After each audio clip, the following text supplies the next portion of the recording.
By now, you know that there are new tax laws in Nigeria already, and they are already in force, they are already active, and Nigerians are expected to comply.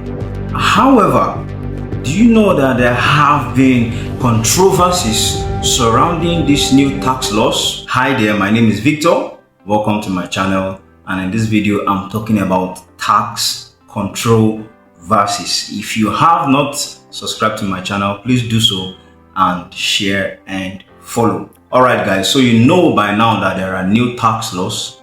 That is no news anymore. However, there have been controversies around the new tax laws, different kinds of controversies, and we're going to be looking at that right away. The first wave of controversies that came with the new tax laws were the concerns many Nigerians had with the new tax laws, and that was the issue of trust.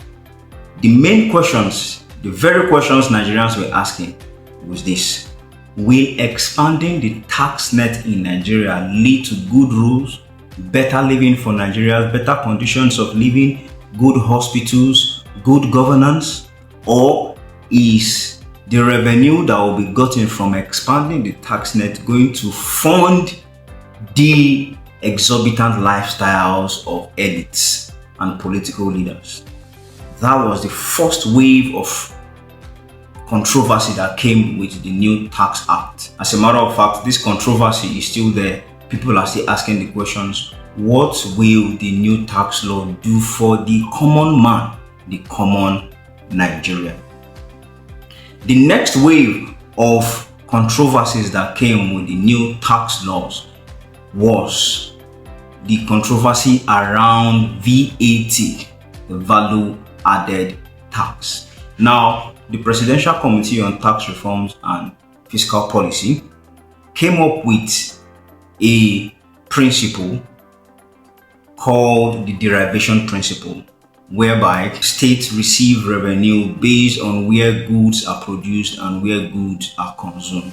That is to say, the revenue from the VAT, value added tax, will be given more based on where goods are produced and where goods are consumed. Alright. However, the northern political leaders had issues with this. Why? Because most of the companies in Nigeria are in the west and in the south, Lagos specifically, and other parts of the west and south. Eventually, the Presidential Committee on Fiscal Policy and Tax Reforms reached a compromise with the northern governors, the northern leaders, and came up with a sharing formula that worked for them.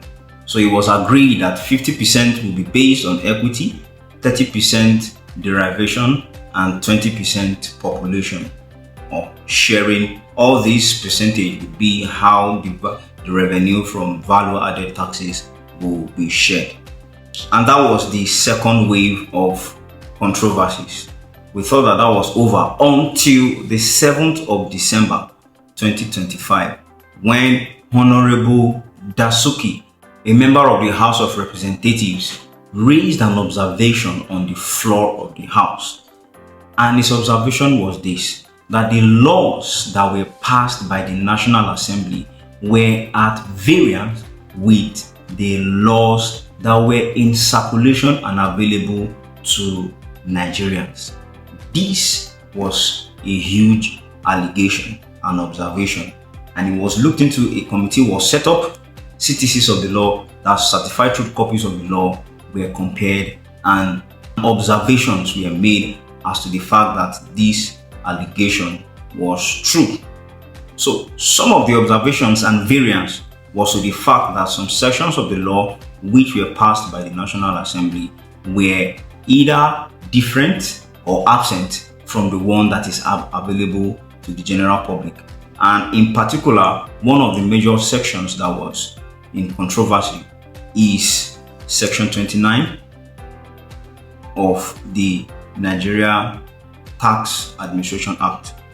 Now, according to the committee and the observation that was made, the law, the NTA, the Nigerian Tax Administration Act that was passed by the House, had provisions for quarterly reports by financial institutions of individuals and companies when their financial transactions reach certain thresholds. For individuals, it was 100 million, and for corporate entities, it was 250 million. So the observation and the variance was that the law in circulation states 50 million for individuals and 100 million for corporations. That is to say, instead of reporting the threshold of transactions for individuals for 100 million and corporate entities for 250 million, which was passed by the House, the law that is in circulation states 50 million for individuals and 100 million for corporate entities. There were other observations that were made.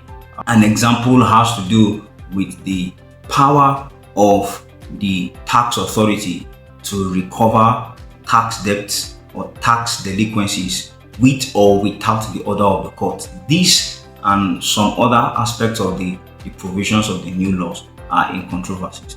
Yet they are being looked into, and we hope we have a headway very soon as regards these controversies.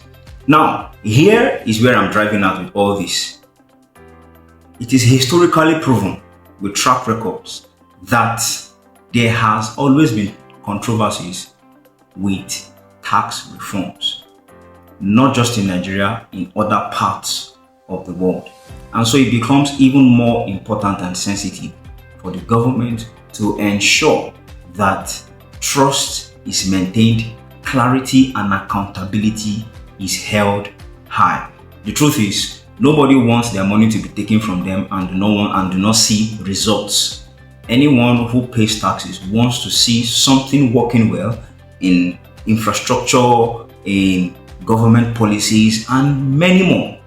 So from a historical perspective in Nigeria, there have been tax controversies. For example, the water rate protest in Lagos in 1916, the Aba Women's Riot that had to do with taxes in 1929, the Iseyin tax riot of 1917, the Ogbomoso tax revolt of 1925 and 1955, the Adubi War of 1918, the anti-tax riot in Warri province in 1927 to 1928, the tax riot in Aba and Onitsha in 1955, the Fumilayo ransom kuti leading Egba women against unfair taxation. So here, time and time again, there have been tax controversies against tax reforms. So here's the question I have for you. What do you think about these controversies, and what do you think about the new tax law? Do you think there is going to be improvement? Do you think the controversies are valid? What is your opinion? Let me hear your opinion. Let me hear your voice. Leave the comments down below, and see you in my next video of the tax controversy series. Cheers.